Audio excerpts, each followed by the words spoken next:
Yeah, when you're recording now. Okay. Hey everybody, this is Tim with Vortex Hobbies, and today we're going to take a new look at the Blade 180 CFX. It's the new awaited micro helicopter from Blade. It's a big improvement, I think, in my opinion, over the 130, what they've done to this thing. So let's open up the box and see what we've got. Okay, as we open it up, you can see right off the bat, you got your manual with all your instructions. Nice little styrofoam case here to keep it in. There's your top. You can see how they've packaged this thing. So it makes a nice little carry case for the entire helicopter.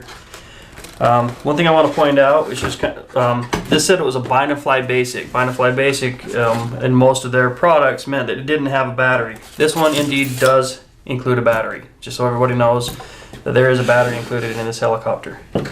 And that is a 3S450 30C battery that's included. You also have in here a bind plug, a little screwdriver, an Allen wrench, some zip ties, and it looks like some two-sided sticky tape.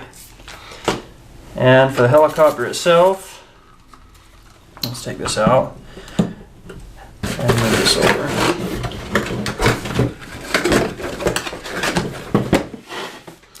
So for the helicopter itself, it does come with the little blade holder, which is kind of cool. Keep those blades folded back when you're not flying. And it is a little bit bigger than the 130. Not a lot bigger, but it definitely is a little bit bigger helicopter. So let's open up this here and take off the canopy. Just held on by these little rubber grommets. Just a plastic canopy, the usual stuff that we see from Blade.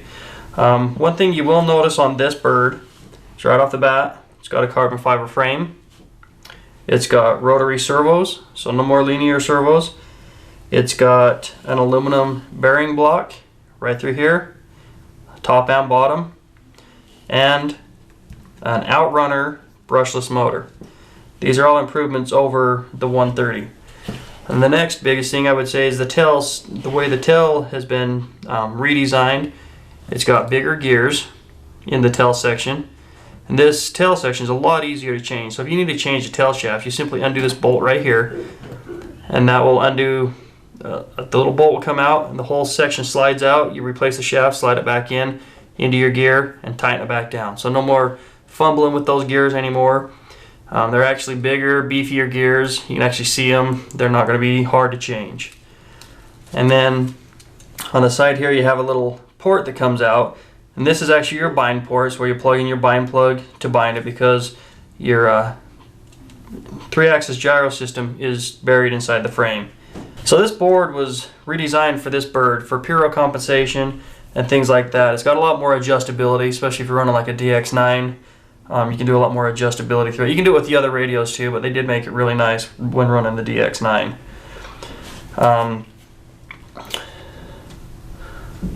They did run a bigger servo back here, so it's a 450 size servo running this tail. Gives it a ton of authority. Tail holds really well in this little bird. It flies a lot bigger than it looks. And here inside here is a Castle 15 amp speed controller. So all your components are independent. It's not one big board with all your components built into it. They're all separate components, so these things can be changed up, and you can use different components if you choose to do so later. Also, Blade is actually coming out with aluminum upgrades, so watch for those. They will be out pretty soon. Swash, head, tail sections, all that kind of stuff. So very exciting new helicopter from Blade. Flies very well.